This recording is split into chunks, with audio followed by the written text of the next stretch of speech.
Alright, what we tried to do here, Russell's a little disgusted. We thought we were going to be able to use Midgley's cowling. Midgley, you're getting sued. But Midgley made his plane with the fuselage is totally thinner. I think he used 3/8 rounds. So basically we can't use a molded cowl. I had an extra Seafire cowl, which is made with 1/2-inch mounts. And let's just see if we can even, in our wildest dream, yeah, we might be able to. I'm going to have to put some little corner blocks in here, but that's okay. And what I'll do is I'll lay in some wood in the inside here to stiffen this up, some 16th ply or some little strips once it's carved in. What we're going to try to do here, this is really it's a kicker on there. I tacked through the cowl in place, and I'm going to run over to the belt sander and just try to dress some of this off. Get a rough idea where this block has to end. I'm going to try to make that block up next. Again, what I'm doing, I'm using this as one of the reject cowls, and I'll mold up a real good one if we decide we're ultimately going to use this. But see, that's one of the points of any molding thing. Once you build up a little arsenal of 4 or 5 different shapes, I have this same shape cowl in 3/8 and in half, and I have Midgley's, which is coming with a little bit wider front to it. Well, eventually I hope, and when we do Brodax Nova, I hope we're going to have enough choices in cowls we can fit almost any plane in a matter of, you know, half an hour.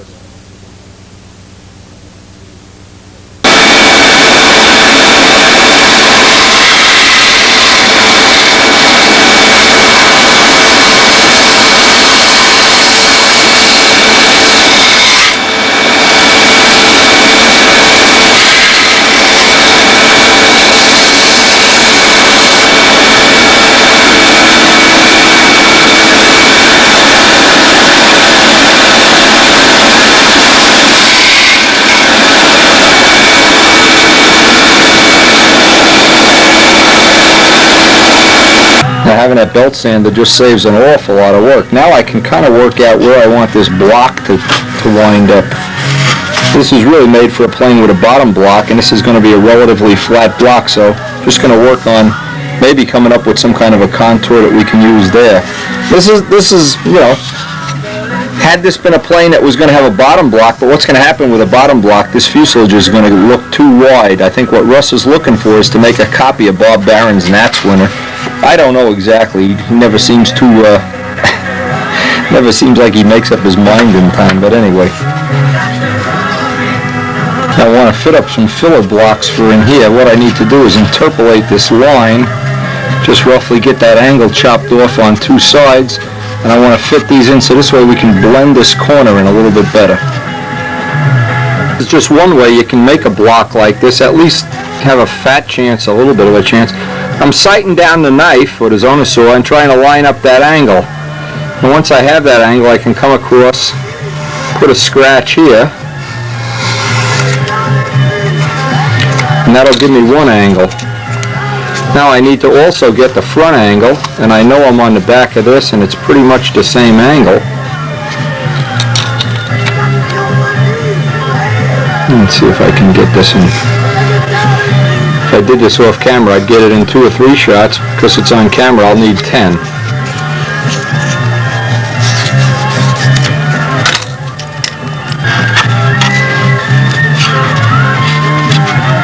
Now we get it close anyway. Now what I'll do is I'll let it stick up just a little bit so I can get the piece on top. I can block sand that down. And of course I'll make one up for the other side, and I'll be able to work this contour in just a little bit better that way. Once you get one at least half accurate, always a good idea when you make the one on the other side, leave the pen line on. It'll be a little oversized, and then what you can do is just sand it till you get a nice tight fit. And what I want to do, because I don't need the whole contour, I want to get rid of some of the weight in there, and I can dress this off with a Dremel tool so it'll have the contour and allow a little bit more room for the air scoop.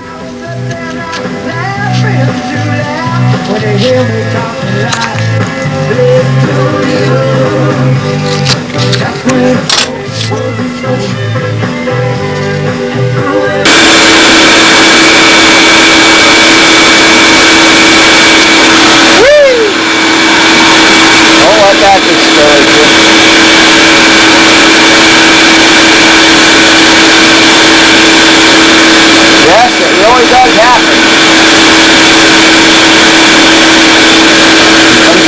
to make 3 pieces.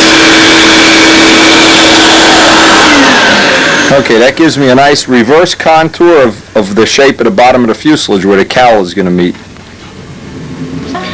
Always a good way to hold them while you're inserting them. That'll fill that corner up. Only one problem, it's the wrong side. See what I did? Show you how cute I am. This one is okay, but I cut the wrong side off of this one. And it's like building 2 left fuselage sides.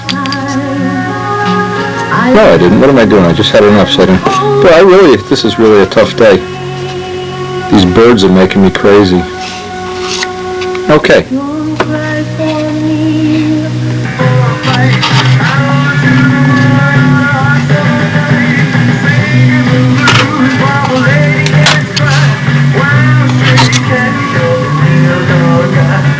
Now I can get rid of some of this material.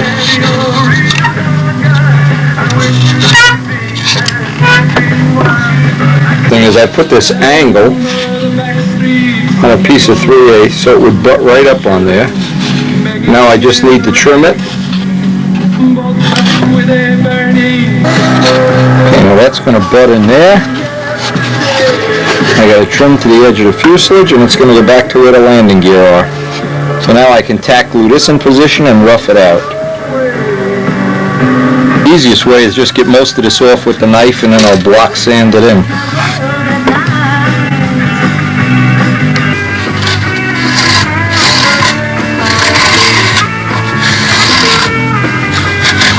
Again, this will be nice if we can use this, and if we can, of course, we'll just carve a block of wood, but we'll give it a good shot and see if we can use it, if we can get a contour that Russ is happy with here. I think this will be pretty close to what he wants.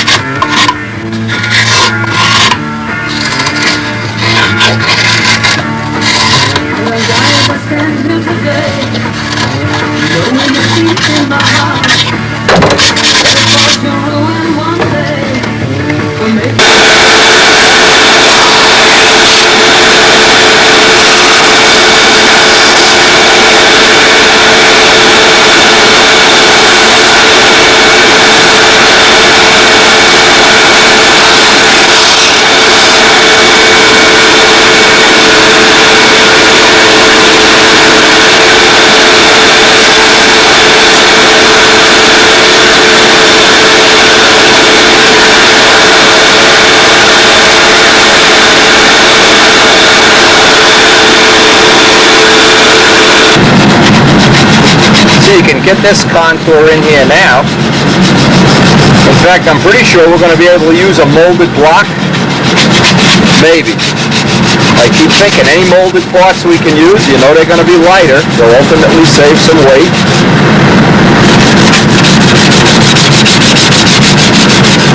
By the way, another nice thing that I just thought of is by having an extra cowl, if you wanted one of these to use on a plane, I'll gladly send you one that has a defect in it. This one has a defect. So you can use one to carve it all in and rough it out, and then put the final one in and then you just blend it in. I didn't even think of that until it's obvious right now. It's like having a motor to carve cowlings with that you want to just do the final little bit of work. And boy, I'll tell you, compared to right now, sitting down with a block of wood, and Midgley knows how long it takes. Oh man. We can knock this out maybe in 1 or 2 sessions instead of a whole week fooling around. And it will be lighter and it will be stronger. So some advantages anyway.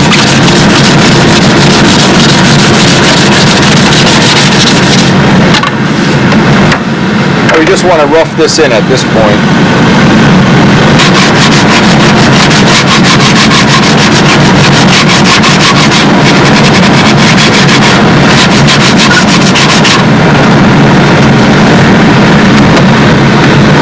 The next thing I do, I want to come up through here with a knife and make myself an air outlet. And I'm going to do that pretty much the way Tsunami is done, with a square hole, and use that back piece for the back of my scoop.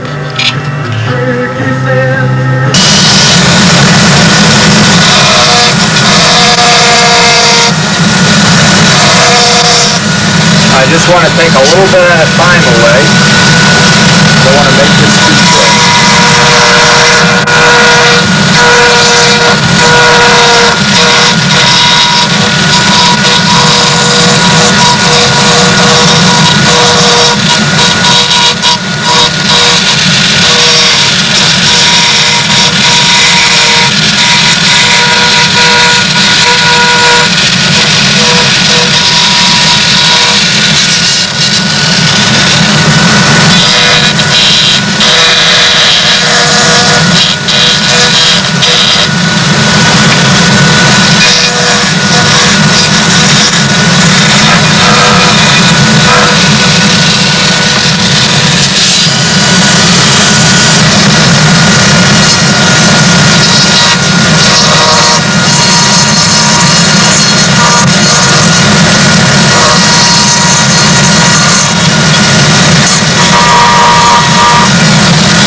Looks like a job for a nail file man. Found several good uses for these nail files, and this is one of them. This will allow us to pick up that edge. And pretty much Tsunami has the same air outlet, and I found that to work well. Thing is, you always want to make the cooling hole plenty big. Don't skimp. Not a good place to skimp. Skimp on bananas when you buy them, not on the air outlet.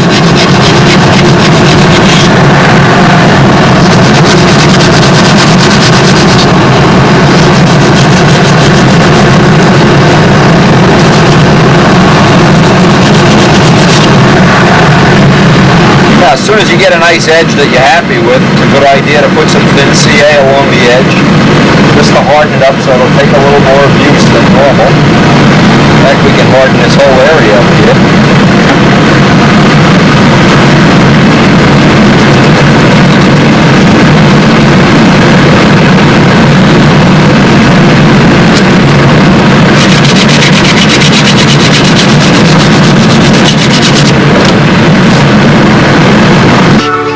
Now with this piece sanded in nice here, nice contour, the cowl fits nice, and we got the air intake in there.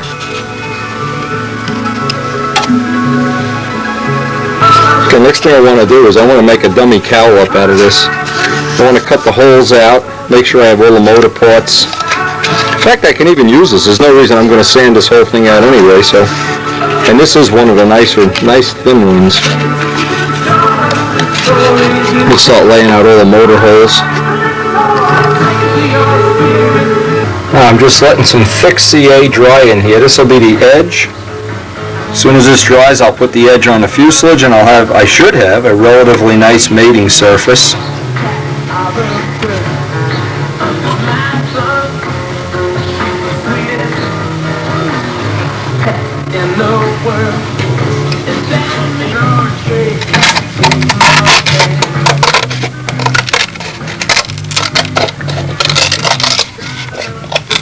Now I can get the last little bit in with a sanding block or with a Dremel tool, depending.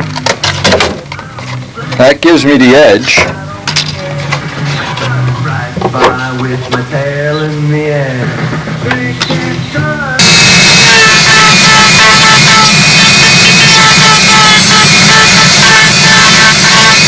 You always have to remember, in the back, you want to maintain that angle.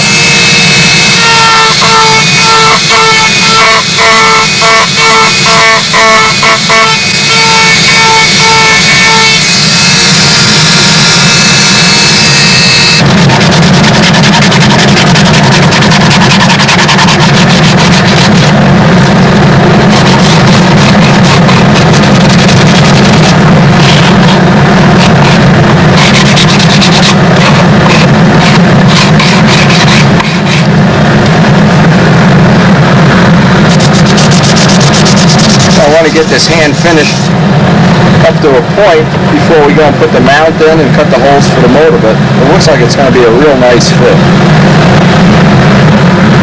This is one of those tricks that's worth its weight in gold. You always want to, at least I always want to, get a really nice cowling fit line. Well, lining it with 64th plywood is one way to do it. And here's the deal. At least this is a way I've found to save a little bit of labor and get a pretty decent fit in one shot. Now, even though this distorts all the cowl fits, at this point in time they sand right back in. The 64th plywood just sands right in. Now you can see how much this cowl fit is off, but I'm going to fill that with thick CA. I'm going to hold this in place. This side you can see the gap. Well, by filling that gap, it absolutely means you're going to get a nice cowl fit every time.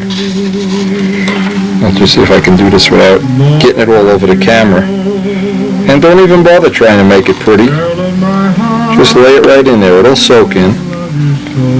Once that kicks off, you've already got this piece.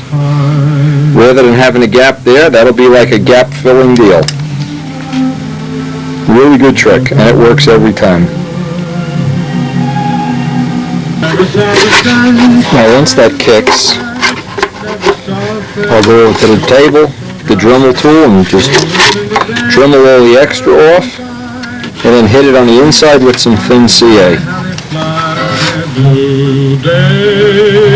Have it like this, you can get in there. Actually, I'm going to get in there right now. Get in there and run a bead of thin CA on the inside.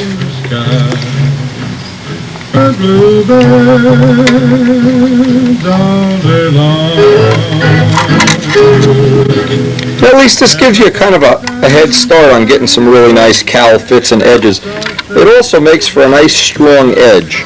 And that's important as the life of the plane goes on, that you don't have little dings and nicks, and every time you touch it with an Allen wrench, it starts to look ratty. Let's wait for that to kick.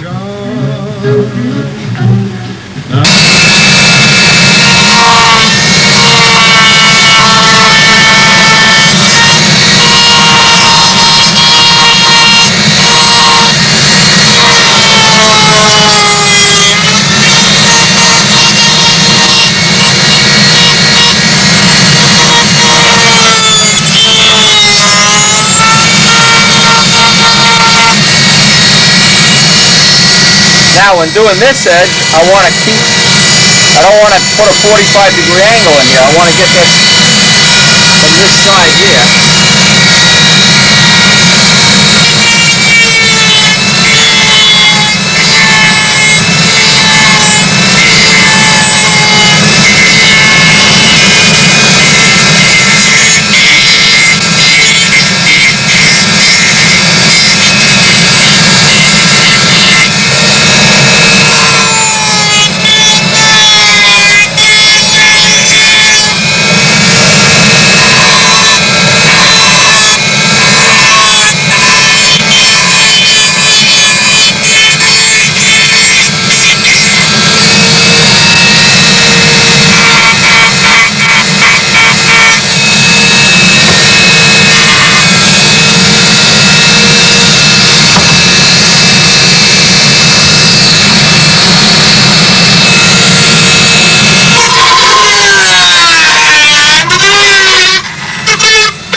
Screw that up so it's the exact shape I want.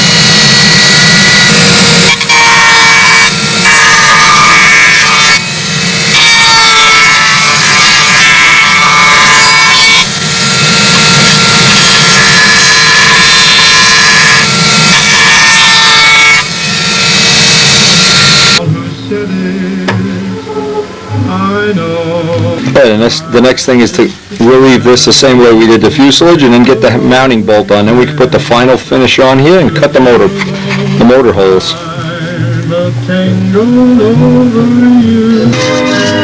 And I ran a bead of thick CA all around in here.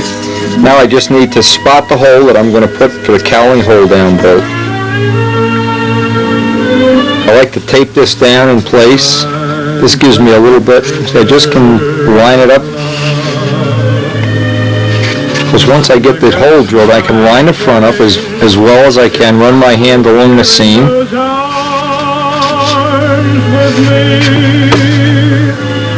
Now what's nice about this system, the cowling lines this piece up. Now all I want to do is make a little reinforcement piece in the cowl itself. I want to pull the blind nut up nice and tight.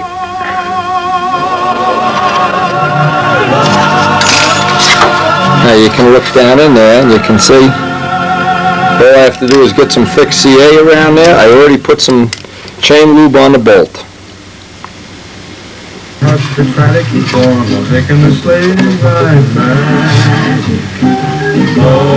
Make sure you put it all on the bolt, or else it's a son of a gun getting it out. The cowl itself, there's only 64th plywood where that hole went through, see? And one hole spots the other hole. So I'm going to make up a piece of, I guess, 16th plywood, like a little, oh, look at this Nixon's back. A little piece in here for an insert, and then re-drill that hole. I'm just waiting for that glue to kick off, and I can trim that off. And on this side, yeah, it's okay. I'll get a washer, so that I have a nice solid cowl hole down in that, and I'll fill that little seam in there with some thick CA. That lines me up with this bolt in place, and this fitting nice and tight here. I want to drill a hole on a little bit of an angle, I guess down would be the right way to do this, a little bit of an angle down, and put a little pin in the front of the cowling, same way as I do on a Spitfire. Now you always want to drill this hole with the bolt in place and make sure, just roughly the angle of the cowl, just a very slight angle, otherwise you can't snap the cowling back down in there.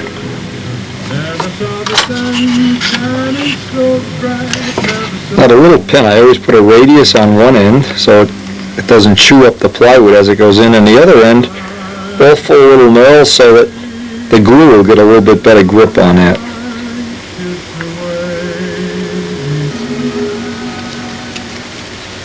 You want to just leave enough sticking out, well, maybe a little less than 1/8 of an inch.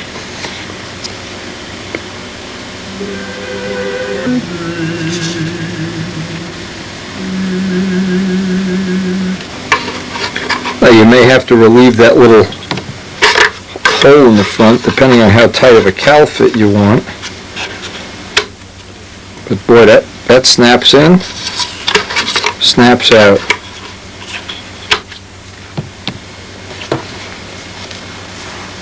Now with the cowl bolt actually held in place, this is when you want to get the final fits. Go over to the sander. In fact, it's a nice day out. I'm going to go out in the yard and block sand in this whole nose. Get this whole thing all dressed off, and that's probably going to be it for today. But that'll allow me not to have to breathe this stuff over the rest of the day. Get this all block sanded in, and tomorrow we'll be ready to start working on our molded parts.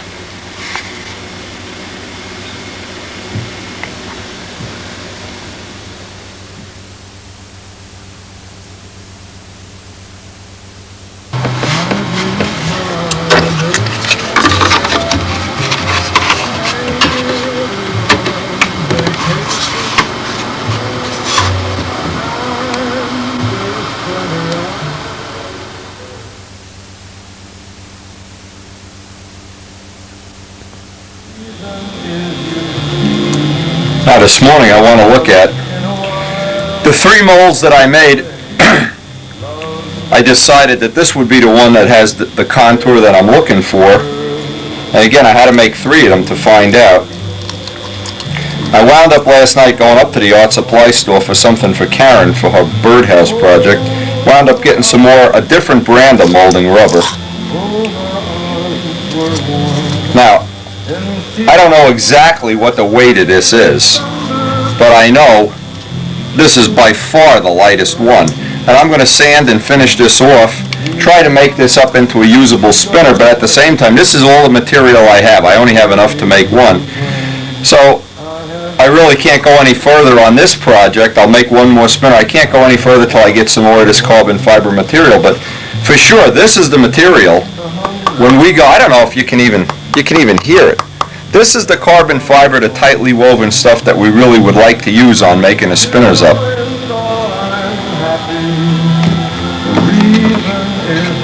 Okay, I put a coat of light PVA on here. I can put this aside now to dry while I'm working on that spinner cone. By the way, this worked out pretty well. I have 2 extra ones, but again, each one, the contour is just a little different, and I like this one the best. Alright, I mixed up and put a coat of this body filler on here to fill in all the little defects and pinholes. As soon as that kicks off, I'll take it over to the drill press, rough it out, and we'll be ready to start fitting that up.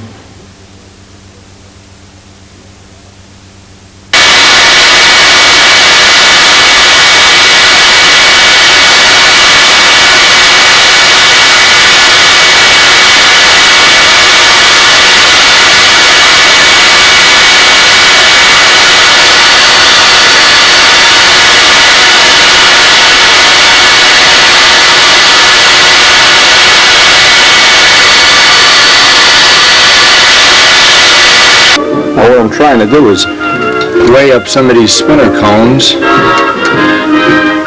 This one is 17.5. These are the polyester ones and the epoxy ones. 17.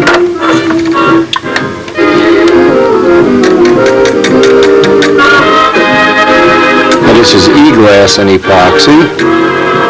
And this one is 14 3/4, so that's even lighter. We knocked 2 grams off of that, and this one is about the same amount lighter than that. This is 13 before I cut the prop cutouts. A little under ½ an ounce for a spinner cone.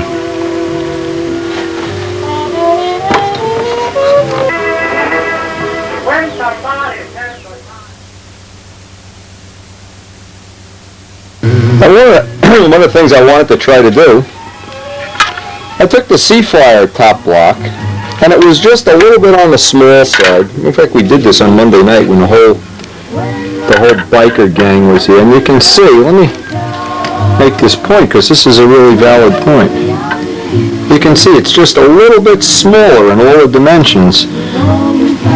So what I did is I wrapped a piece of thin sheeting on it and then molded this block. So this block actually is a loose fit over the top. But now this block, I don't know if you can really see this.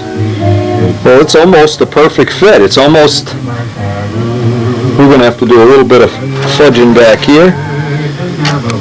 But it's a real close fit. And what it is now, we can make a piece, instead of having a piece that weighs an ounce, 24, 28 grams, we'll have one that weighs 7 or 8 grams, or 10 maybe, even if it's heavy. But that's just one of the advantages of having the molds already made up. In this case, this mold would fit probably any plane that used 1/2-inch square mounts and had a pretty normal taper in the back of the plane. So we're going to try to dress this all off. And by the way, I won't go into any real detail here.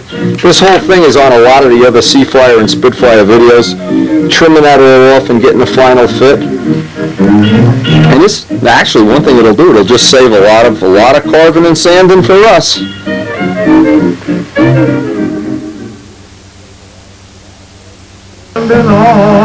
This really worked out so well. I don't know whether to be thankful or not. Got the little reinforcement up in the front. And this way we have a lot of choices about where and how we're going to locate the canopy. It really did fit better than I thought it would.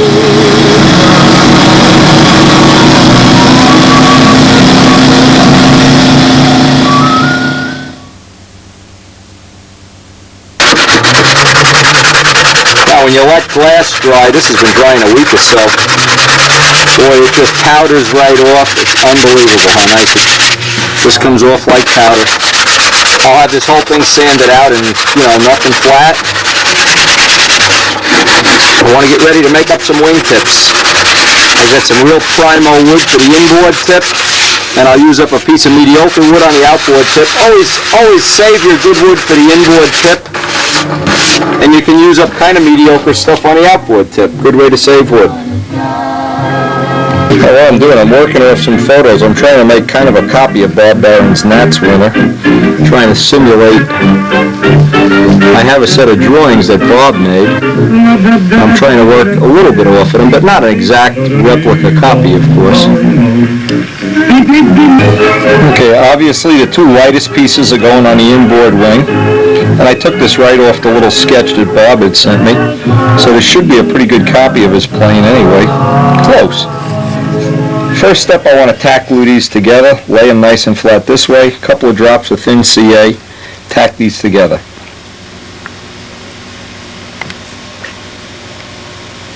Just a few dots, get this together, and we'll get it in place and pin it in place and trace the airfoil on the inside. The first thing on the inner tip is I want to slice away a big chunk of this.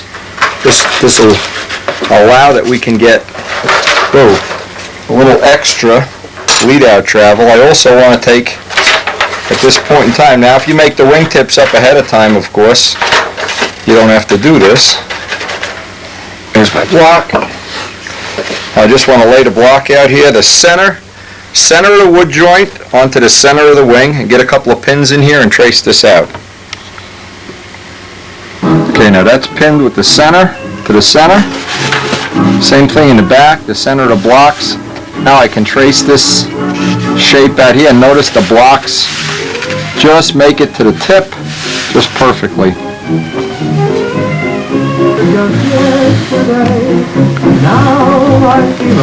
Okay, now we can pull that block off and jigsaw most of that wood away in one stroke of the pen.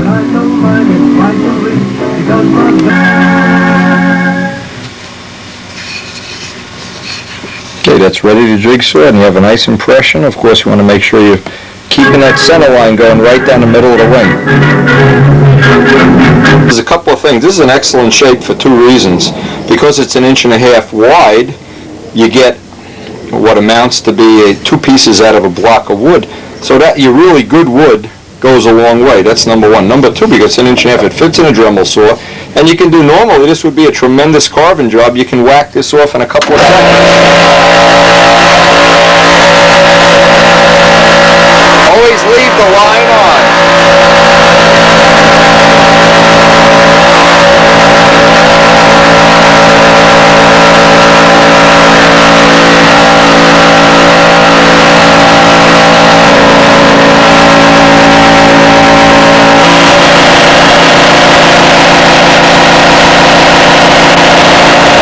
The idea is all you need to do is radius this off, and you got 90% of this done without doing a lot of extra carving.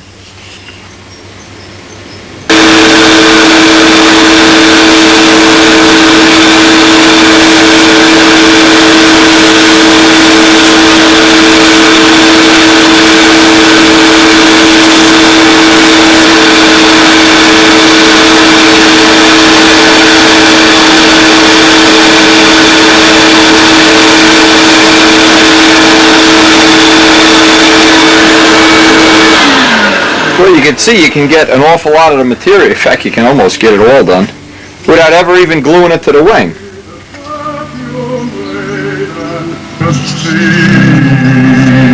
Without even ever gluing this to the wing, we really have a whole lot of this. And basically, it's because of this tip shape being very easy to reproduce accurately. You know what I do? I use my finger as an edge here. I want to leave at least 1/8 of an inch of material here. And this just gives me a rough shape to work off.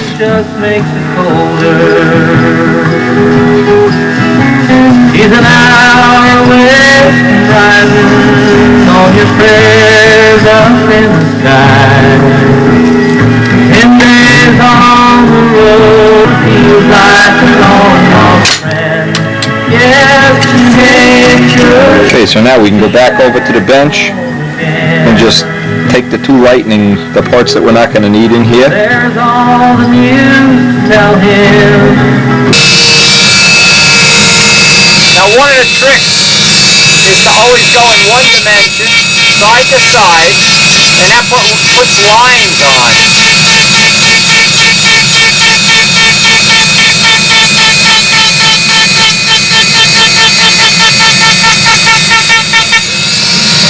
Now if you feel for high spots, there's a high spot up here. Now I can go back in this direction. I'm putting lines on it. There's that high spot right in there.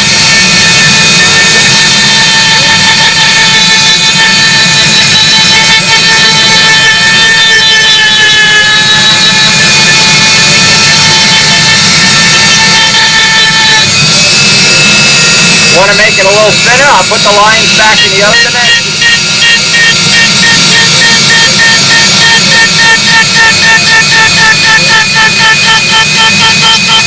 So what this does, it evens out the piece. You take the same amount off, roughly. All the lines are on that way, now take the lines off.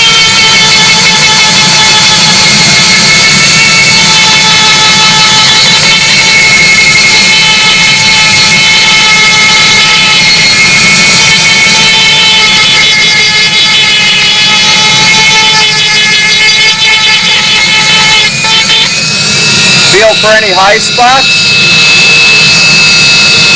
Once you're satisfied, you can just sand the rest of this off by hand. Now that they're nice and hollow, the next step, needless to say, is I have to join them together.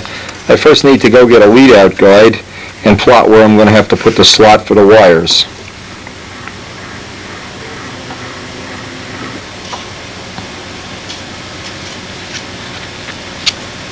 That means I want to have the slot go from here to here. That'll give me a really nice wide range of adjustment. This is the glass nylon 60 size lead out guide, and it fits right in these wingtips really nicely. Nice heavy duty piece. If you've ever had one of these, and by the way, the one on the Spitfire broke, that little wooden gizmo. Nice solid stuff. 60 size stuff, bulletproof.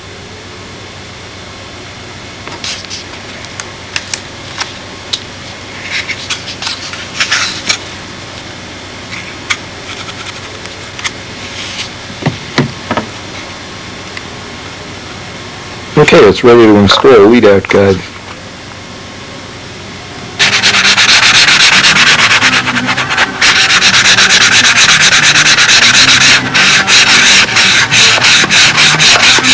A machinist ruler is nice for getting this nice and true. I like to get just a little, even a brace back here. If it's going to break, it'll break at the back.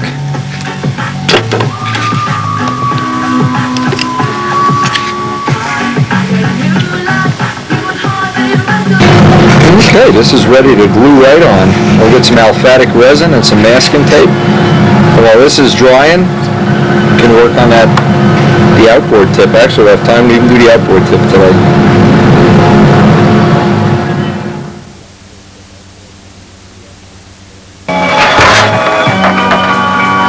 I'm trying to get a nice even bead here without having a mess. Main thing is to get it on the wood.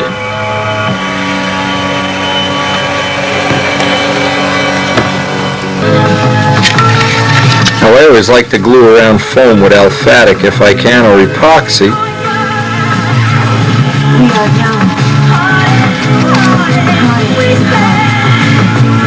And then masking tape to hold it on. And while this is drying, we'll maybe get that outboard tip done. I'm always trying to plan 1 or 2 steps ahead. Use up every little bit of shop time that I can. It's so valuable.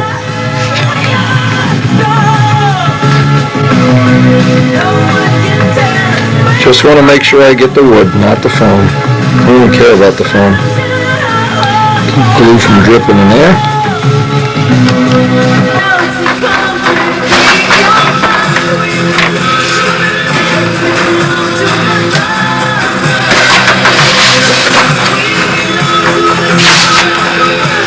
One of the things I always like to do while this is drying, I want to get the lead out ends wrapped.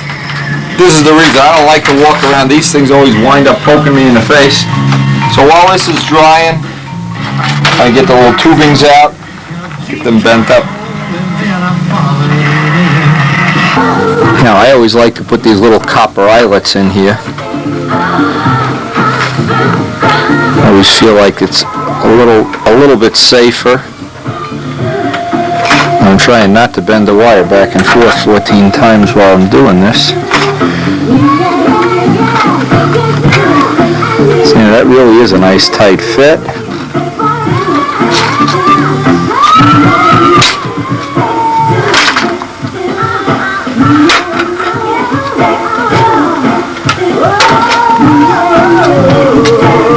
There we go.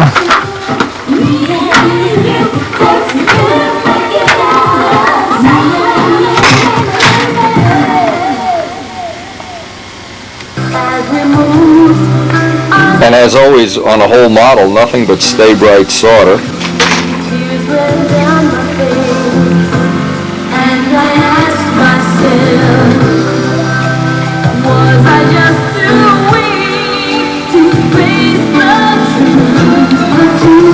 Now oops, still a little hot. Deflux with baking soda and water. I can clean this up with a little piece of Brillo or sandpaper.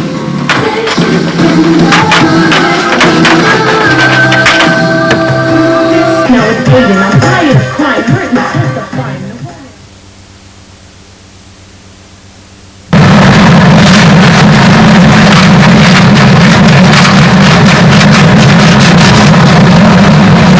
As always, just a last little bit of sanding to true this up. And that's probably all we're going to get done in this session. We're hoping we're going to get our new barbecue, and hey, I got to tell you, if you saw the last video, you know I've been trying to get these birds to come and play in my backyard, keep me company while I'm building. Well, it looks like little by little we're attracting more and more birds. We have a decent amount of them out there now.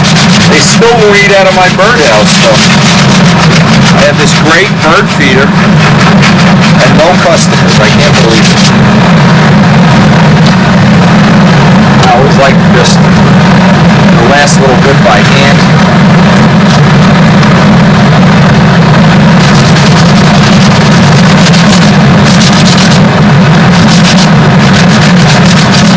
Get that joint to be virtually invisible.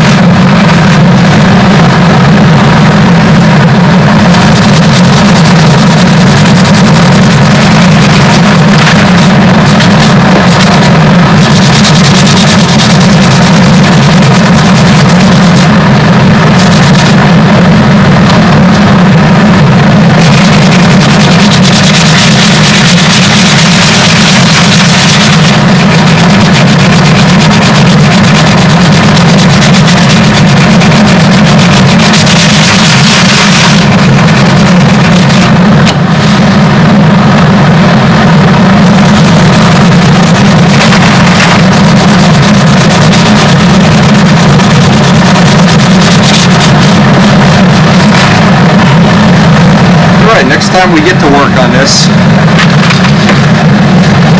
that's real good. Always check with your hands for the final fit. Next time we get to work on this, we'll get the outer tip roughed out. In fact, I see right here I got a little bit of a... Always use your hands. Right here.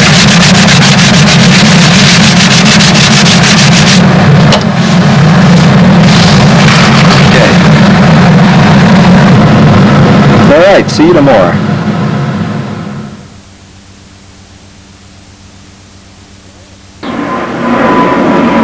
Today I got another couple of, you see the little flaws in here. What I'm doing, rather than trying to red lead it in, because the red lead is a different color and it bleeds through the yellow, I've just been trying to put coat after coat of yellow paint on here. It's yellow Sig Dope. Another little flaw right there. Then I'm going to sand this all down with 1200 and put a final coat on. Okay, I want to make up the outboard tip today. Again, get that done the way we can get the horn on, but get the other tip on first.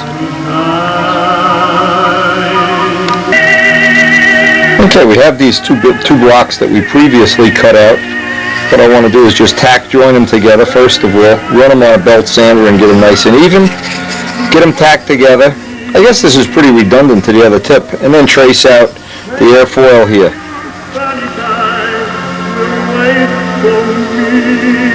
Here's one trick.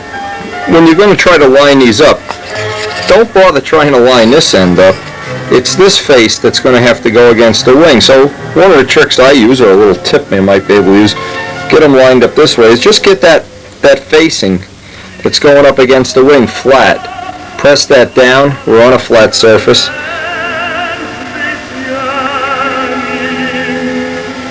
Get this tacked so that we have a flat surface to work with. All the edges are dressed off nice. Now I can lay this flat up on a wingtip and get that airfoil shape, making sure I have the two center lines lined up with the two center lines on the wing.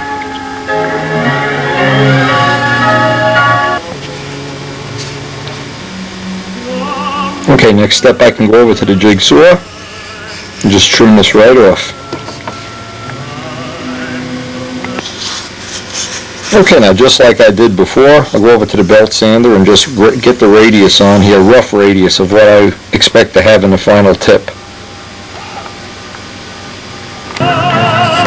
Okay, next I want to split this right down the seam, just get rid of the tack glue.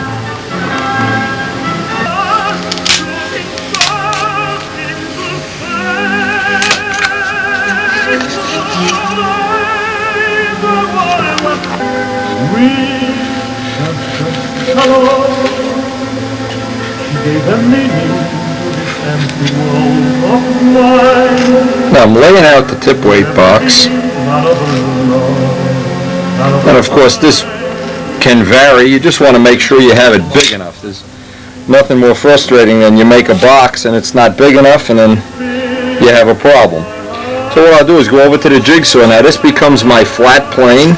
Because this is laying flat, I can run the jigsaw in here and get this piece to come right out. It'll fit right back in when it's done.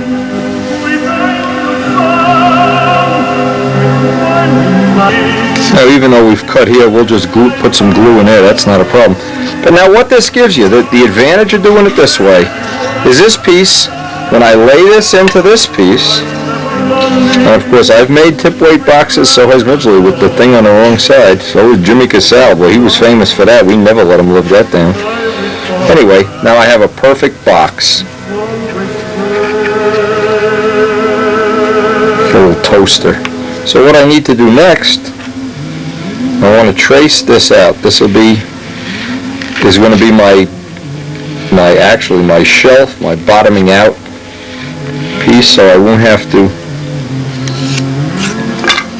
worry about doing this, and I can just sketch and leave myself 1/8 of an inch of a wall here when I hollow this out, and then I can go over and hollow this out. I'm going to leave a nice 1/8 inch roughly, because what that does, that acts as a shelf, a dead stop, whatever you want to call it.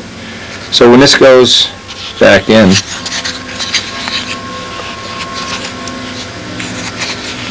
I'm glad I know what I'm doing.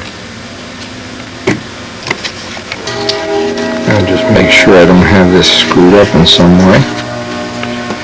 Make sure my little toaster fits right in. And that's the dead stop.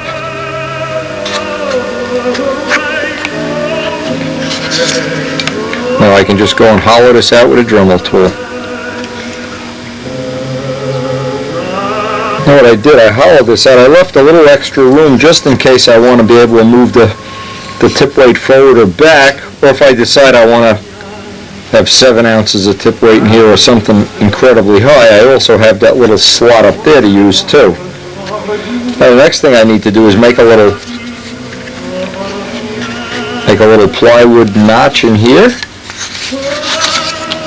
for my hold down.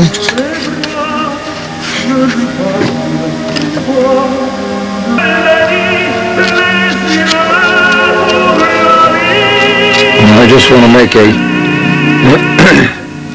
little mark here. This is 1/8 inch plywood. I want to notch that out so that it fits totally flush.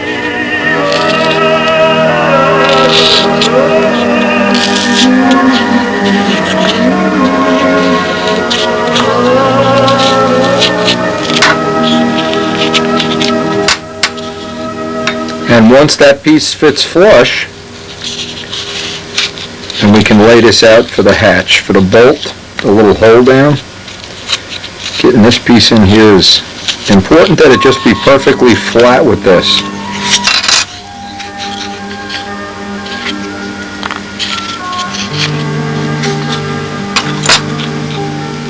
I'm going to mark this so I know which is this side. Okay. Just make sure it's perfectly flat.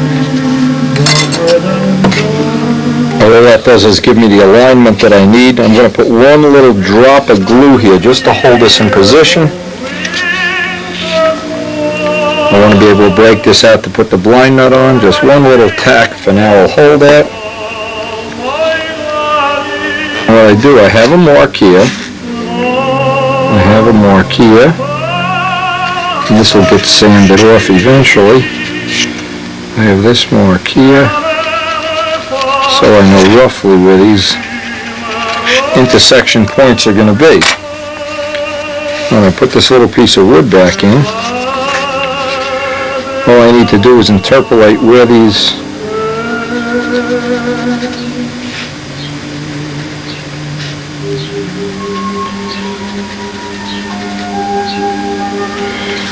I can go over to the drill press, and I know that's roughly where that bolt pattern is going to be. Okay, now what that does, by having the pieces taped together, that gave me the alignment. So I know now I can pull off these pieces. You getting that? That's the hardest part of any kind of little hatch.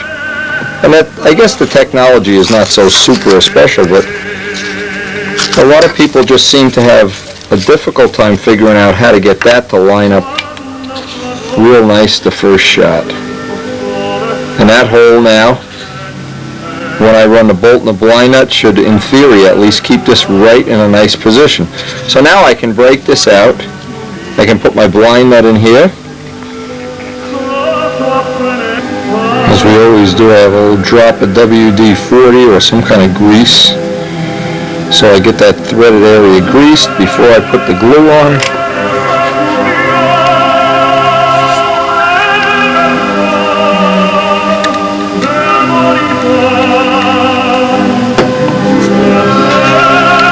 Put a couple of nice coats of thick CA in there, build up a nice little fillet.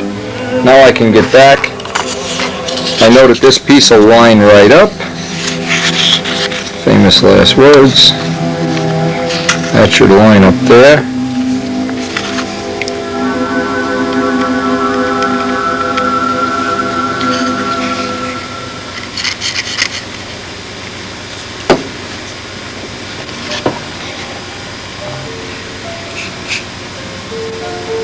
Now the next step is I need to get another little piece of plywood. Whoa! I need to get it across here. And then using this hole as an alignment hole, use that hole, that as a guide to drill this hole out, and that'll be my hole, so I can get a nice little, I wouldn't want to have the bolt holding into balsa wood. I need that little plywood foot on there. Okay, now I know that's the little piece that I have to relieve.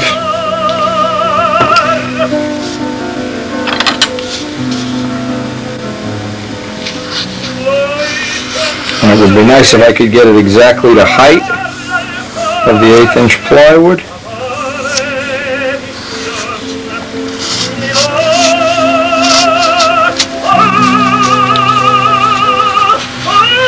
Now, if you cut this and it's too deep, you just put a little shim in. If it's not deep enough, take your little sanding jig and that's how they built log cabins with X-Acto knives.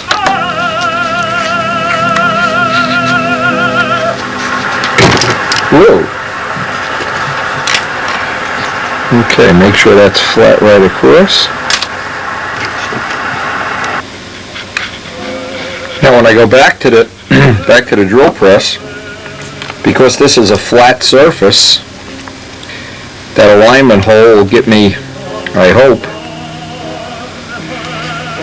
it'll spot that hole exactly where I want it to be.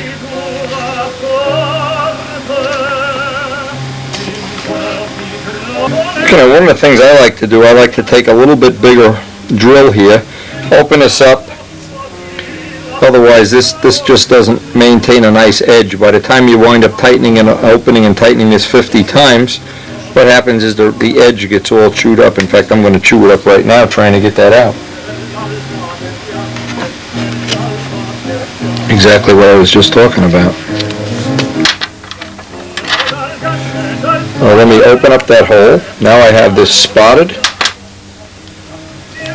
and it should be, in theory anyway, it should be a real good alignment. And the way you'll tell if you have a good alignment, all these lines here will line up.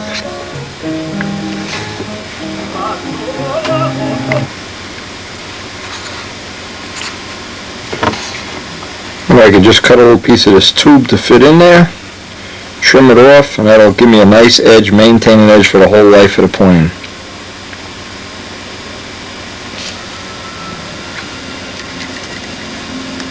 And once that's glued in, I can just sand it right down flush.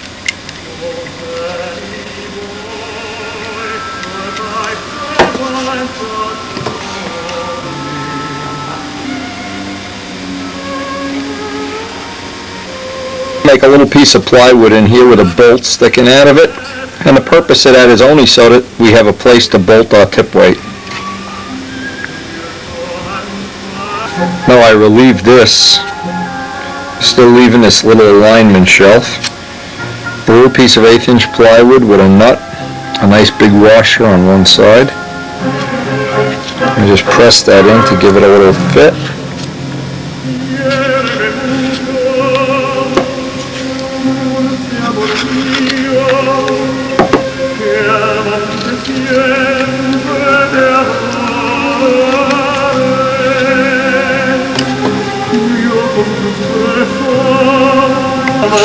Okay, now you can see how much of the bolt sticks up here. I'm just trying to get a little idea, and I can hollow that out. Okay, now that'll leave plenty of room to get all the tip weight that we're going to need. Now, a nice alignment key is I want to put the bolt in here, tighten the bolt up.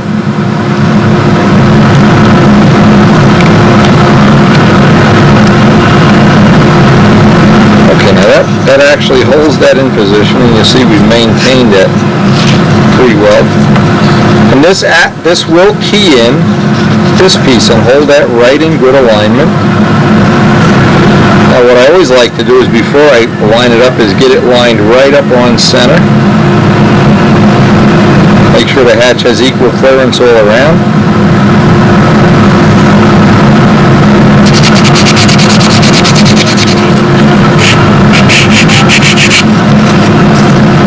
Dress all these edges off here,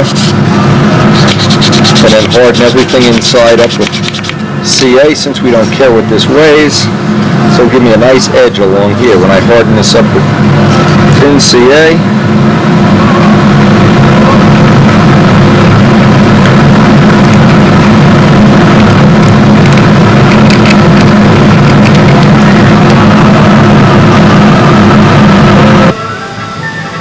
The trick is, well, this is all in one piece, and this is lined to your satisfaction, is then and only then just tack it.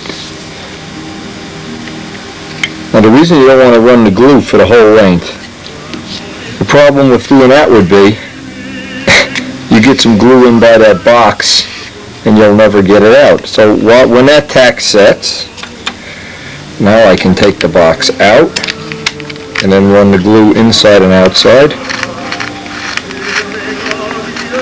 You only have to do that once, and it's very disappointing. Now we can get the box out. Now we can run the glue through the whole tip. Yeah, the first time you glue the tip weight box in by doing it this way, say, son of a gun, why didn't I think of that? It happens to everybody. Okay, this is ready to glue on. I'm going to true this up on the belt sander, glue it on, and then we'll do the final finish. Now I've just been trying to get the tip on I'm putting a little bit of extra tension here. I've just been told by the wife, this is the kind of news you hate to get when you're in the middle of doing something, that there's grills on sale. We've been looking to buy an outdoor barbecue. Grills on sale. And that playtime is over, so anyway, go play grill man. Anyway, we'll pick this up tomorrow. I guess this wasn't the worst day in the world. And we'll get this sanded out and we'll start on the flaps, the hinges, the who knows what.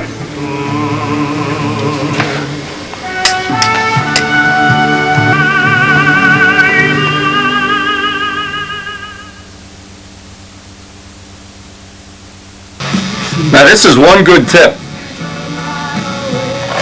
You could put this in the bank. This paint's been drying about a month now. This is pure carnauba, absolutely pure carnauba. I haven't run the motor in this yet. I'm going to try to get up to the club field today, run the motor, take the double star with me. But before I run the motor, I'm taking pure carnauba. Now I really spent a lot of time on this finish. I'm sure everybody that's trying to do the best they can on finishing is putting in that extra effort. Before you go run the thing, I've learned this lesson the hard way. Get some raw carnauba. Don't fool with DuPont number 7 or anything.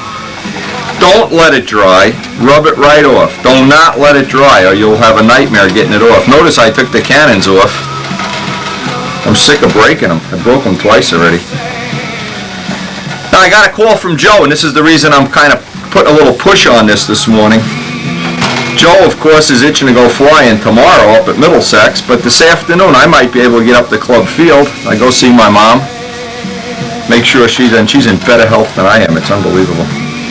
But after I see her, I can get up to Club Field, I can get the lines cut, get the handle adjusted, so that tomorrow morning, if we have good air, and typically in Jersey, the only time you have good air is the first hour or two in the morning, we'll try to get a couple of flights on this, or 1 or 2 flights, or some flights.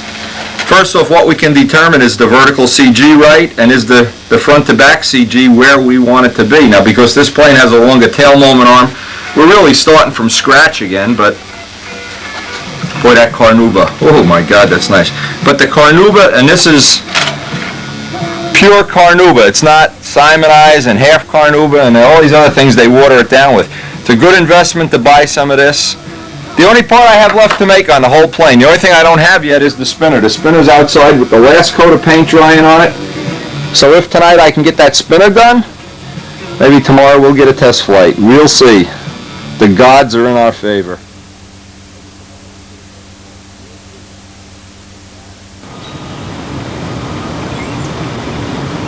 Well, there's one day every year Joe and I get to fly to new planes, and today is the day. They said it's going to be real nice. The weather is supposed to be in the 50s. And we figure he gave me a call and he says, come on out, bring that sucker and let's fly it. So like a fool, I get it all waxed up, cleaned up. It's here, he's got Mr. Awesome. We have the double star in Tsunami. And of course you have the first flight jitters and nervousness and whatever, who knows what. We're sitting here for the last minute while he's going to get the rest of the equipment. We'll get a set of lines made up and of course bench run it once on the ground. Make sure we don't have too much stuff in the filter. This is a brand new tank, something I don't really usually do, but did get the brand new tank from Woody. It's in there. Not the motor that ultimately will be in there, but a motor that's got a lot of time on it and we know is not going to be needing any braking or anything. And of course Joe has the double star, so be looking forward to getting this bench run as soon as he gets back here. And it looks like a nice day. I hear birds chirping. Listen to those birds.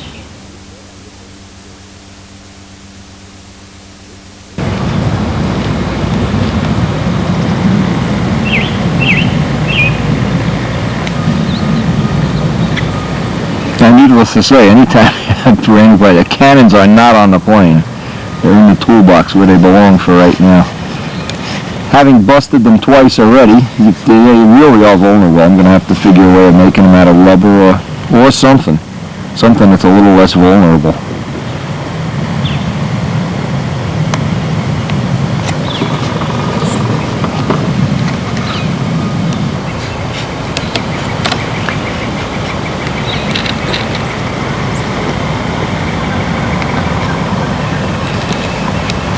Anyway, here Joe coming, we're about ready to go.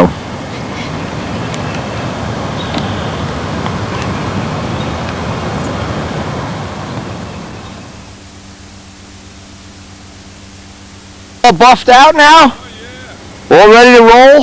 Hey, man, once that dope gassed off for 3 years, Well, I know. The older that dope gets, the easier it polishes up, boy. There's no doubt about that.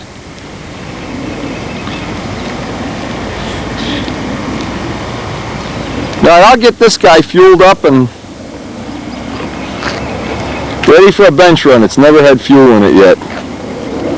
Literally eat your heart out. We're going to get it all greasy now. That buffed up beautiful. Especially the black. Holy mackerel. and it's got some, Oh, that's disgusting, Joe. yeah, it did come up good. I was surprised, yeah, with that It'll stay, too. See what'll happen. nitrate that I used for Yeah. substrate building. This has the nitrate base on it? Yeah, but I'd never do it again, but I was afraid I wouldn't get that Looks rain okay. pocket. Yeah, it sinks down. Thing, too. Yeah, that's fine. That's really fine. You can take that off, rebend it, fine tune it, whatever. You can even make that out of clear lucite if you, I you know. like that. Looks bad that way. That looks like Yeah. business. Yeah, it looks good, That Joe. looks all right. It definitely looks good. No doubt about that.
So it came to be.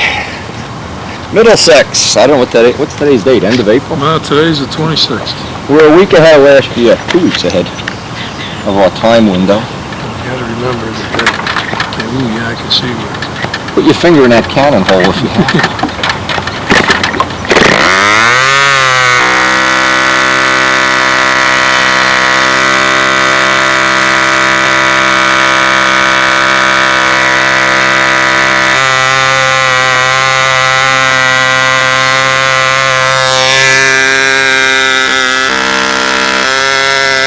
Now we basically just flew around level here. What this prop is just doesn't have enough pitch in it for today. I'm going to go home and put a little extra pitch in it. It was going 6-0 for the whole flight and I didn't want to get too cute about it. So I got some props with more pitch and I want to try one of the 2 blades anyway and then dial up the motor. The motor is definitely on the wimpy side. But this will give us a little chance to do some fine tuning here. We got the two-bladed spinners. We got a whole selection of two-bladed props. And then we can go home and put some pitch in the four-blade.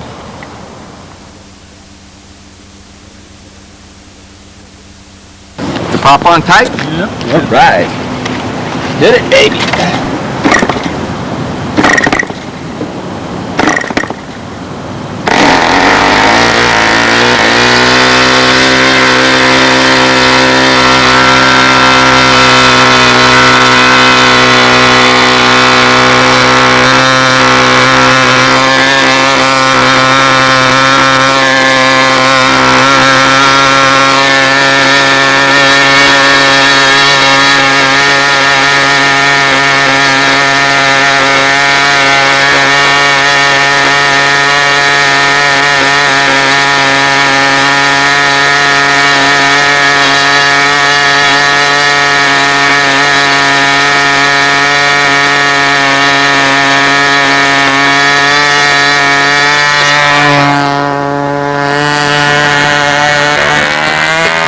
The object is in between flights. I want to do some of the things here, hopefully not waste any of the air, but it's already getting almost too greasy to fly. We're already losing the air. But at least, even if we only get one or two things done today, we're one step ahead of the game, and we haven't wasted a good day.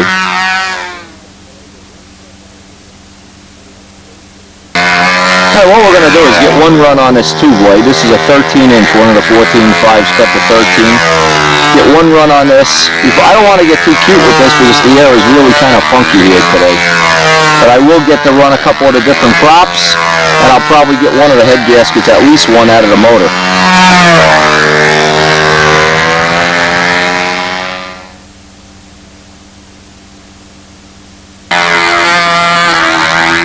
So we basically lost the air here, and we got a couple hours of fooling around, but really not going to do any stunt patterns here.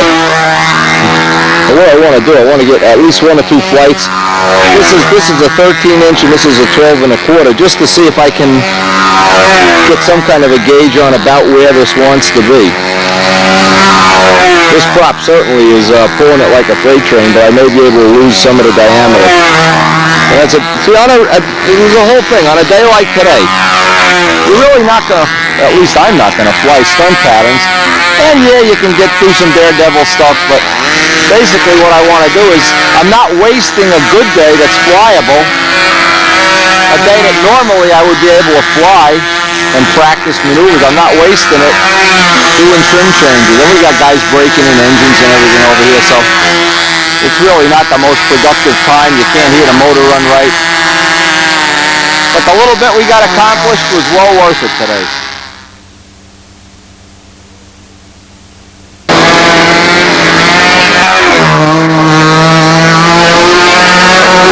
Yeah, we don't have a whole lot of time left, but we will get a couple of flights on this guy. What we're going to come away from this day knowing is that we need to make up shorter landing gear. Shorter landing gear are going to be, these will be just for grass. This really doesn't, it flies with the wing high and level flight, and shortening the gear will take care of that a little bit. And we're also going to find out just about how much diameter we're going to need to fly this. And basically what's good is we haven't used a real flying day to do it. We budgeted the time well.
Now we're back in the shop, and I made a very careful list of all the little things I want to do to this tomorrow.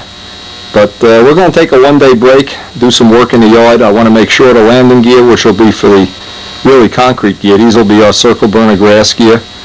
I want to make up some lighter spinner cones. I know now that I have carbon fiber, I can make lighter ones. I want to make up some two-bladed props. I have some mufflers that we made down at Joe K's, even lighter than these, and we have a couple of heads that have most of the extra material machined off. That usually gets about 3/4 of an ounce out of the nose. I also made up a handle. So all those little projects will be getting this guy ready for next weekend. Until then, Sunday is a day of yard work.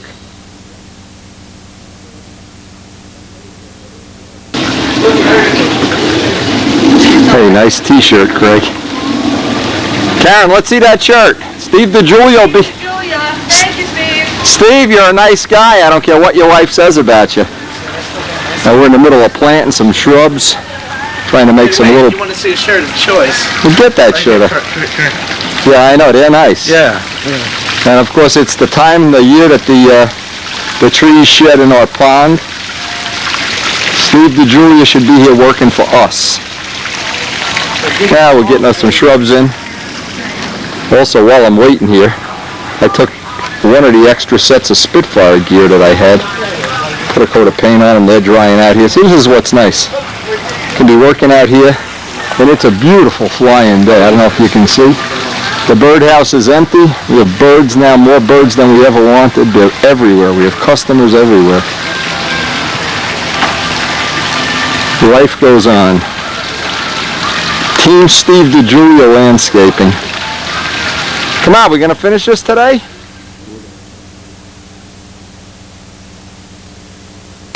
This little red maple, it's cute baby.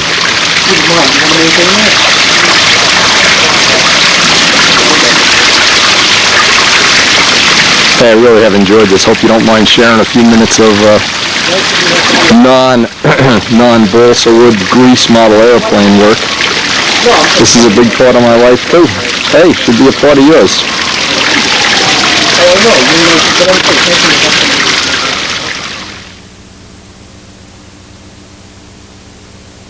Epoxylite here. Epoxy and what the hell is this stuff called? Peat moss. Peat moss and epoxy. Like our own super light epoxylite. Look, look. This is what we used to use. Look at this wire brush. I'll tell you, life in the ghetto is a bitch. Look at this wire brush. It used to be for the barbecue. I think we could afford a new one. I think it's time. When I go to a hardware store, I get one. I feel like this is time for a new brush. You got a new barbecue too. Yes, we do. You gonna mow the grass now? Can I put the rest of these?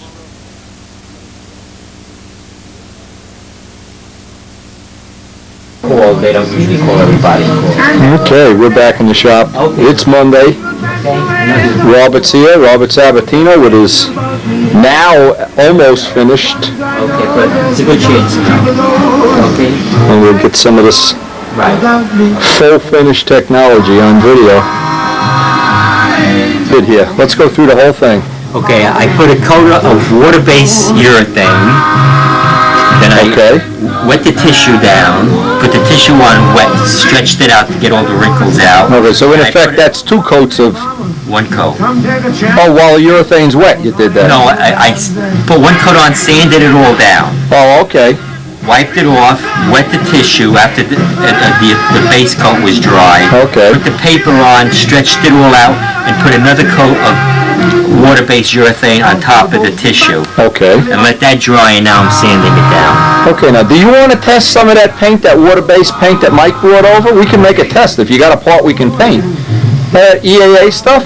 Do you have a flap with you? No. Because if it doesn't work, you can sand it off. The flaps are already painted. Okay, I'm dying to see how it works. By the way, this is a nice, this is Robert's first built up, am I right? First built up full fuse ship.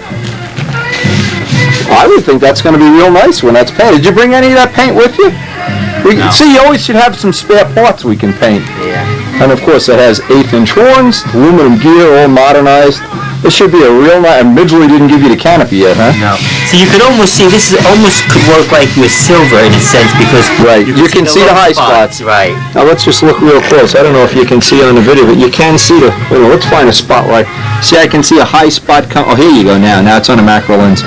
You can see spots that need to be filled in, and I'll give you an idea, Robert, what you can do here. You could put another coat of probably water-based urethane. No, I got an idea for you. I got something to think of right now. That green putty, see like here? Yeah. That'll dry instantly. Now see up here you got a little spot? Yeah. These are the little spots you want to correct early on if you can, just for practice. One on the other side. Yeah, I don't know where the other one. The fillets look good. Yeah. Wow, why don't you don't whack it? I was real interested to see how that fillet would work. Right. See, here's a problem. You should never tissue up over a fillet. Yeah. Should tissue up to it, but Yeah. now you don't know. See, with dope shrinks, but urethane doesn't shrink as much, so maybe you'll get away with that. Yeah. Let's try doing a couple little repairs with that green putty. Just for practice. Just be good practice for you. Yeah, now look, here's what we're going to try to do. There's two bad spots. We're going to try on the bottom first, needless to say. Let me just do it now. No, the thin CA and the Q-tips. This is not thin? No. That's, give me the open one. Oh, it's up there. It's up there. And there's Q-tips too. Before you do any kind of little repairs, and we don't know if this is going to be a good way to do this. Now, Robert uses this system because he can't use dope in his house. He's allergic to the smell. So we're trying to come up with something that's a non-smelly finish. Let the thin CA just sit on there for a second. In fact, you see the thin CA beading off of that? This should be fine. It means you got plenty of finish on there already. Let's just wipe it off with that. Let that kick without kicker. See the dust in the cotton will kick it. Use another Q-tip. Now we just want to sand this real light. See, because you got a couple high spots here. Yeah. You don't want to go through a high spot. You'd like to have one piece going over the whole thing. Okay, see, I'll be interested in knowing if there's any future at all. Mike has that water-based paint. It really doesn't even belong to me. It belongs to Mike. But if you bring a flap over, I'll paint it, even if you're not here, and we'll see if it... Paint a propeller. We can even paint a propeller. Sand that propeller down. Because water-based stuff, if your wife or if you're allergic, and it's actually a problem we're running into right now. Okay, you got the CA sanded down. Now give me that green stuff. This will be the acid test. And if you can blend this in. I don't know if you want it, but I put two little Little shim there? yeah. Okay. Okay, this should dry in 5-10 minutes and we'll see. Is there any other little spots? Yeah, on the You got any small ones? other side. Right here. And then I painted the inside here black Okay. so we can seal it up. Alright, this will dry in 5 minutes. You can sand this right out. And then I figured I would like to try to do Set that clearance up now for the spinner. Put all of the Mickey Mouse, and put the bolts and everything in. See, I hate those extension units. See, now, first thing, because we're using something, this wasn't originally made for this motor, I would never use an extension. You can see already what a pain in the ass it is. But we got to live with it now for other reasons. Now make sure the motor's good and tight, because when we set that clearance, what you want to do is get the motor in, get all the bolts in, because a lot of times when you put the last bolt in, the motor moves just a little bit. And then we'll set up, we put a little piece of plywood here so we could set up the clearance on the cowl. There's the cowl. Let me see this. This is not. The bottom of this cowl is plywood, and we've got some nice heavy-duty nuts on there. Make it nice and solid. We're looking to make this thing as bulletproof as possible. Robert-proof. And bulletproof. Alright, and once that's in, then put the cowling right on. And then you got to take the prop off, and we can set that. Problem when you use an extension unit. You have so many clutch faces. Yeah. No matter how tight you're going to make this, the motor's going to go bump and it's going to all come off. So we're going to try to guard against that some amount anyway. One of the things you can always do is pin it, but you need a machine shop for that. We don't have that right here. You think we should use a different type of spinner? Well, I don't know what else you have. What else do you have? Is this it? Well, that's all I have, but some of them have it where they're they got that little Yeah. lip in the back, you know? Well, what I'm trying to do is just see how much clearance you have here. You got at least a 1/16 of an inch now you could put on there. We could make a 16th. See, what the problem is too, this motor has a lot of, you can't make that real tight either. We'll make a 16th plywood for that. Or even a 16th also. An 1/8 inch piece is too big, and a 32nd is too small, so we'll just guess that it's a 16th. And we'll cut this out on a jigsaw. When we're all done, we'll block sand it right in. Always good up in the front to make this stuff out of plywood because it takes a beating too. Yeah. Alright, cut that out on a saw.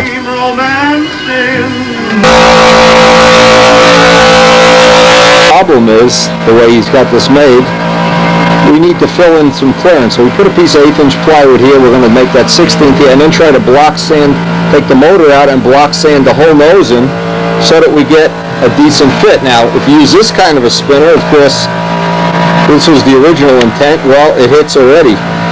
But when you put this one on, well, this is like a Vico back plate, there's a 16th, there's more than a 16th of clearance, so this is kind of a just fix it as we go kind of deal, and then we got to sand this in, block sand that in.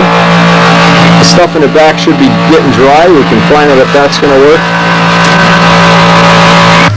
Okay, watch you don't glue your hand to it. You will.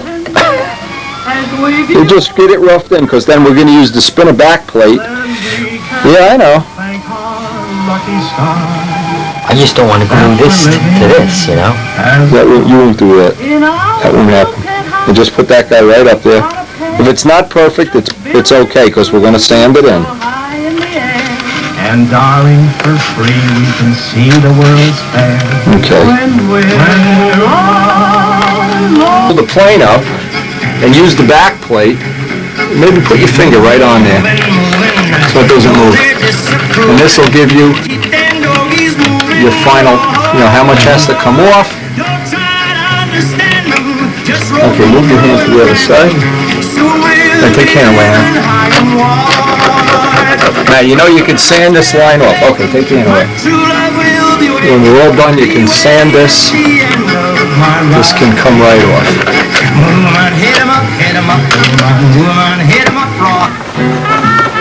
Now, you would have two choices. One, you could cut some of this nut away. I don't like that choice. I'd like to have as many threads as possible. Or we can take this off, and we'll ream this out with a taper reamer. You use these already, right? The trick with reaming this out is do a little bit and test fit a little bit. Yeah. Because what'll happen if you take too much off and it's a sloppy fit, you can throw it away. So just take, and you do it from both sides. Don't force into it. Just go real easy. Okay, take it out and do the other side. Take a couple of swipes, see how much more. There's obviously going to be a little more. Okay, don't do like till it's up to here and then turn it around. Go from both sides. See, because if you try to drill plastic with this size drill, the drill will go halfway through catching. What if you use I probably would have used the same thing I reamed out the prop with. Yeah, taper. There's two kind of reamers. There's a step reamer. Yeah, that's what I got. Okay, that has all the American sizes, but sometimes, like on a Super Tiger, you need a metric. That's why you need a taper reamer. Super Tiger is 7 millimeters. Okay. Anyway, do that back and forth. You're getting sneaking up on it now. Give it like 5 turns each way. The only way you're going to get a feel for it is if you do it. Don't force it. Go slow. When you get nice little thin slices coming off it, that's when it's right. And you want it to be a tight fit. You don't need that sloppy. If that's walking around on a crankshaft like that, no good. Especially out on the end of an extension unit. Yeah, it takes a few minutes. Take your time. You don't use an automotive wrench. Don't use that 4 thing to get any leverage. Now tighten as tight as you can, because we need to know what that clearance back there is going to be as the next thing. Tighten it like you're putting a tire on a car. Fool around. With all those clutch faces, that thing's going to be a pain in the neck. It's okay? Alright, all you got to do is find out if it's rubbing We got two choices. We can put a sandpaper washer in between, or we could see where it's rubbing. I made it pretty tight. I don't think I made it tighter than that, right? All right, make sure this fits on, because sometimes this pushes back. Just get it in like hand tight. You might not be lined up with that. Is it lined up? Okay. See what I'm saying? The trick is, get everything put in just like you were going to the flying field, and then set the clearances. You can't just assume that it's going to stay the same. Just like the plane was finished and you're on your way to the flying field. Tighten everything down, bolt everything down, then you know for sure it's going to work. Okay, this is a piece of 80 grit sandpaper, or 100 folded back on itself. What I'm trying to show Robert do is make sure 2 pieces of sandpaper for clearance, because you're going to take into account the fact paint's going to be in there. Now up here, this is fine. It's no problem. That's good clearance. But down around the top, now it's tight right there. So if you have 2 choices, you can just do this for 5 minutes. Okay? Now we'll see where that rough spot is, and we'll just take the Ryobi and just touch it. And then we can trim this all off. So that's the deal. That'll give you the right amount of clearance. Just go around 3-4 more times.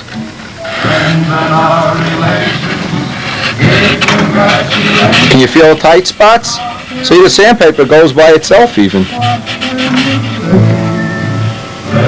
That it's really frustrating. You get to the field the first time, and what usually happens is you've never really tightened the prop. Then you tighten it, it moves that extra couple of thousandths, and now you got to bind. And now everybody's flying, and you're screwing around, and things are falling in the grass and everything.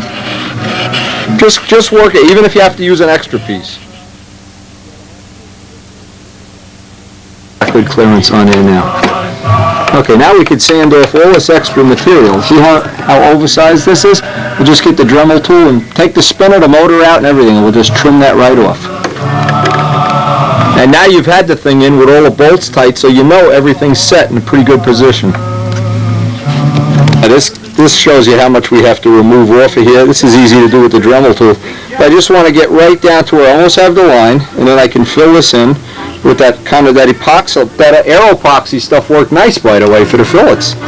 We'll find out if the paint's going to stick well. First one, you can do it this way, or you can do it with a sanding block. You just want to take the line off. You know the line is bigger than what this has to be. If you run the thing slow, it gives you plenty of...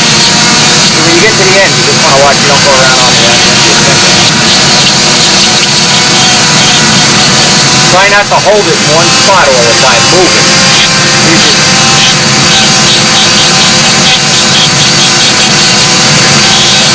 Practice on that, because that's a good thing to practice on. And then we can even dress this off in here with a sanding drum, so it's nice and even. Use it for practice. You got to practice on something.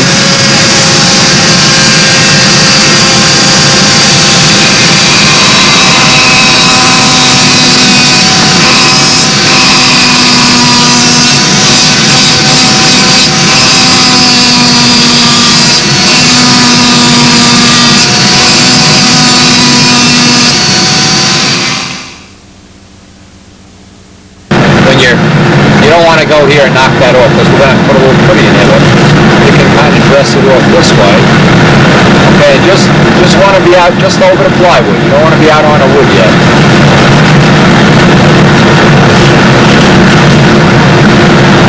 It's a good piece to practice. Then when you get this done, obviously we'll go over to the plane and you do the nose part of the plane too.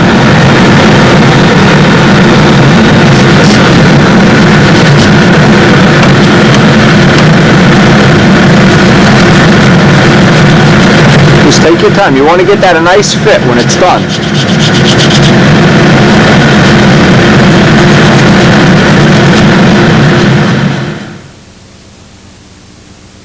I don't know if Jerry Sipper would protest you that you didn't build this plane. Okay, listen, that looks good. Now what Ken did, Ken is here helping him. We worked, what did you work in first? You worked from the spinner out here, and then, how did you do this? Well, we took off most of the high spots. Okay, by hand. Right, with the Dremel Okay. tool. Then But we, now you still want to mix up a little bit of that putty here or not? Or you Yes. want to do it with that? If it's real thin, you could do it with that. well, we'll look at it when we, Okay.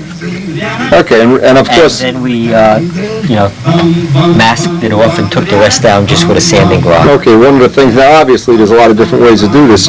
What I always like to do is the last thing, just before you're going to put the paint or the filler or whatever on, just what Ken has done here is put some tape on a spinner and then kind of slide the block out over here so you get that nice fit. Now on some planes, it's kind of difficult to do. In fact, here you're coming through the doublers and everything. But don't worry, if you come through the doubler, hit it with some thin CA and keep knocking it down until this is one nice contour up here. Yeah, I think that'll be okay. If you go through though, make sure you seal it with thin CA. Good enough. If you're not, Now it looks like this green stuff is working real well here. What do you think, Ken? Decent? I like it. I really I like it. think that's coming out really nice. That cowling is ready to put that little aero epoxy light fillet on. I can do that. Let's see what you got going on up here. Yeah, this is nice. All right. See now, you could just put a little bead, just a little bit. Take that little trowel and go right around there. You see what he can do here, Ken? Because you got this all sanded in nice now. Just take that, the plastic thing, and put a bead right around here. With the green putty? Right. Just put a bead right around it. Because now you can get rid of all these little imperfections in there too. You can get that all in one shot. Let's see what the back's looking like. Boy, the back's coming out nice. Do this with a razor blade. You could do it with a razor or with the, just pack it right in there when that goes in.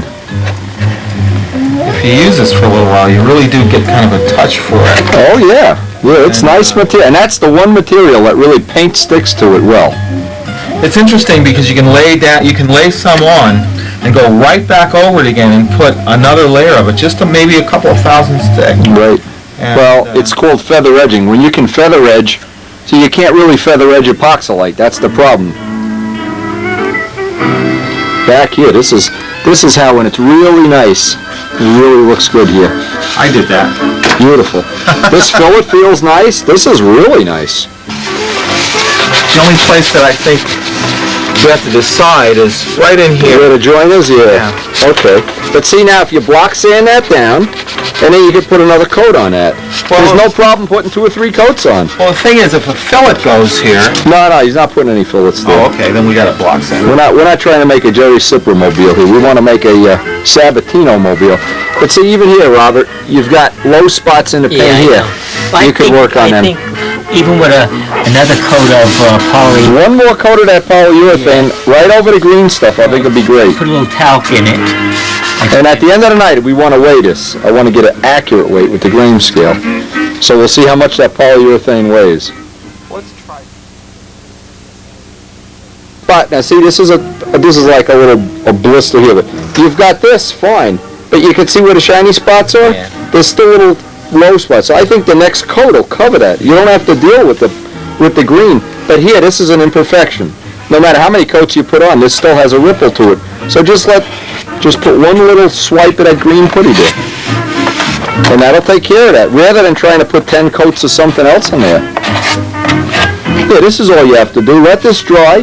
Give it 5 minutes to dry. I mean, I want Peabody good and jealous. I don't want him that he just, like he's a little jealous. I want him to hate your guts. I was going to say, They'll be sending newsletter things to you and everything when you're done with this. Oh, man. I don't need No, it's hard work, but somebody's got to do it. Now, we've used this on Robert's plane. I know this is on some of the other videos, but some people don't get to see all of them. You know what the problem is? I guess This is a 2-to-1 mix, and it's what normally would be epoxylite, but about a fraction of the weight anyway. It's a 2-to-1 mix. but I I'm just going to mix just enough up here. Silver under this stuff. You know what you really could put on there, Robert? We want to try to build a little bit of a fillet around in here, just because this material is, actually this should have been on before the cowling was finalized, but there's a point to this. There's always a way to recover. Shows you. A lot of sanding going on here tonight. how deep. And this material, by the way, it looks like on Robert's plane, it looks like it made a real nice fillet. It's sanded out nice. You're sanding by the fillets, Ken? It's coming out nice. Half decent, or? It looks like by the tail, that one fillet by the tail is The thing perfect. by the fillet is fine. The imperfections that are in this stuff are very, very deep. You know, it really needs a coat of filler. The place where I troweled on the green putty, One thing, I just sanded one it thing I off. found A lot of pattern in it.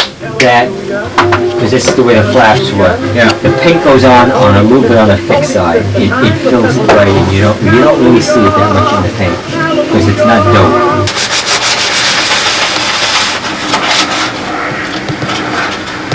I get that whole area around here where we're going to lay the cockpit in. Get this whole area, you know, as close to being sanded out as you can.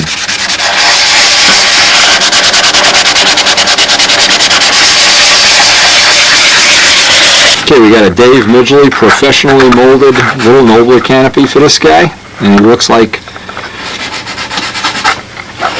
I'm going to give Robert a little help getting this in place tonight, or at least getting a little trough made so it's in place. And this is only one of several good ways to mount a canopy. Okay, but look at it from the front, Robert. Make sure that it looks straight from the front before you do anything. It's got to be straight from the front and from the top.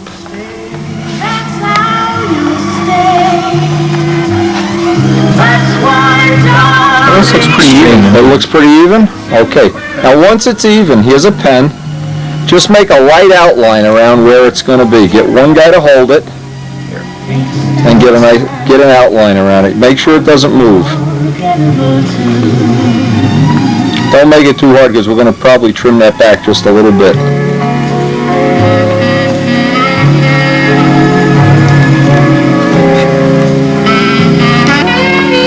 Now don't let it move. Okay, you got the line around the whole thing? Yeah. Okay.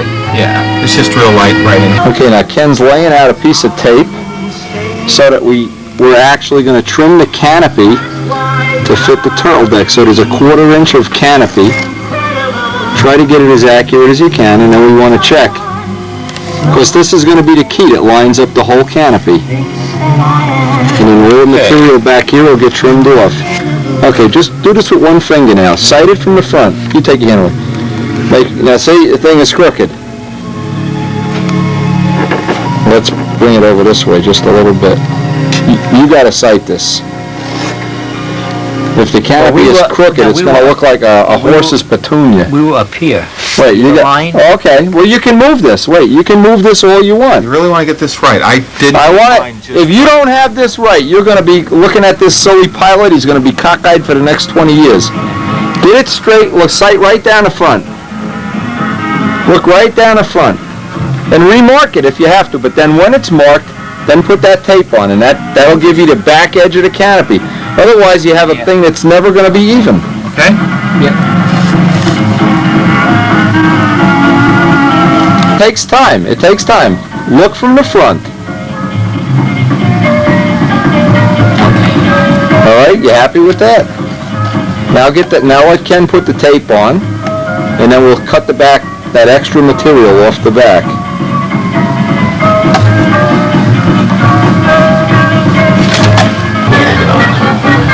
See if you like it.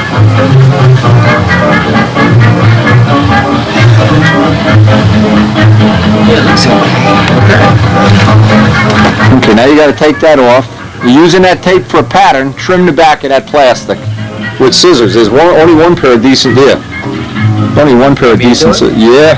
What the hell am I, slave? Of course I want you to do it. I don't want to... Don't go all the way.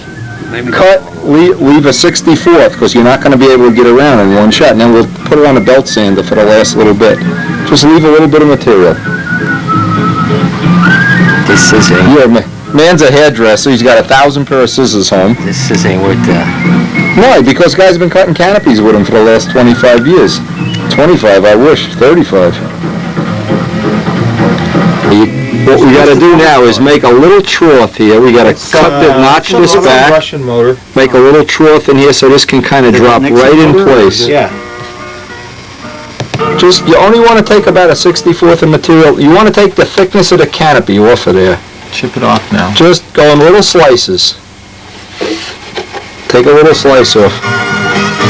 So, you know what I already did? I already ran the knife down the edge. Oh, okay. So okay, yeah, you could go back and cut it a little deeper if you have to.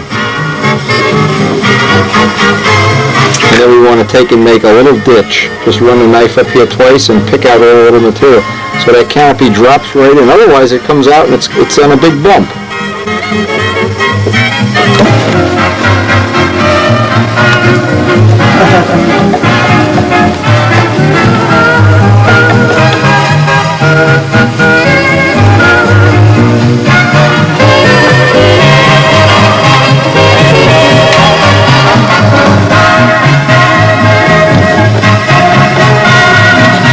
Tool here. I took one of these little Bud McKnight sanding sticks, cut it in half because I want to be able to sand around that turtleneck edge. What you want to do is hold the knife exactly the angle as if it was the canopy and just make, in effect, 2 cuts and then pick away all the material inside. Now just one hint I found out the hard way. CA on canopies can really be hazardous to your health. Ruins the canopies, so we're going to try that. Well, we won't even glue this on tonight. We're gonna have to go back and sand this a little. Well, that's okay. I made a sanding tool already. Okay. And we can make another one. Want to be able to have a little ditch that the canopy just drops right into. Nerve-wracking, isn't it? Yeah, just take your time. Just you want some material that can just get a nice smooth transition from the fuselage to the canopy. Don't get around much anymore. Against the line. Just go right up to the line, right? Let's see what's going on. Right on the line. Stay on the line. That's more like it. Yeah, you want to get a nice razor edge in the back if you can, Ken. Right on the line.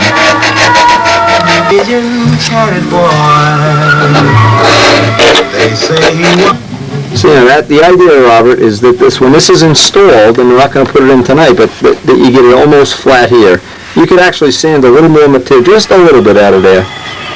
Because you're using that for like a furniture joint. And this fits down into the trough. Now, when you paint this, when you put your pilot in, put the pilot, the seat, whatever you're going to do. Paint up and beyond this, just about a 64th. Okay? Follow with me, because now when you epoxy this on, then you can mask this off and paint right up here. We'll make a little fillet for that. That'll work. That'll be fun. You understand? So I should paint, I'm going to paint this black, right? Yeah, well, you sure? You're not going to leave it? The best part of all, just turn around and you can be on national TV. Oh, we have a repair for you today. Polish salute. I just broke the landing gear on his airplane. Well, let's see. What did you do now? He brought his Zero to shut down your Spitfire, and guess what? Oh, get out of here. Zeros don't make it. Bah, putsy. Look what he did. Oh, my I said, God. don't worry about it. We'll take it to Wendy. Wendy will fix it. Definitely. Sabatino went to get pizza, huh? So let's live this year for Oh, something man. to fix. But put it by I put it on the scale. It's 2 ounces over the 60 grams over the OSM. Polish salute. Smile. Now we've recorded forever. Now let's hear the excuse for I came late for pizza here. What are you going to do, eat Sabatino's Nobla? Oh my God. Well, we had a hell of a time tonight. We hope Sabatino's Nobler comes out up to our expectations. We have some really neat stuff I don't have time to put on this video. It'll be on the beginning of the next one. We have the plans for the I-beam elliptical ring that Joe Adamusco has drawn up. Be on the front of the next video. Hey, hope you've enjoyed it. Please pass it around. And my apologies to Dwayne. The clothes weren't stolen. And don't worry, I'll get a bail bond for you. You'll know what I mean. Thanks a lot. See you on the next tape. We sent out invitations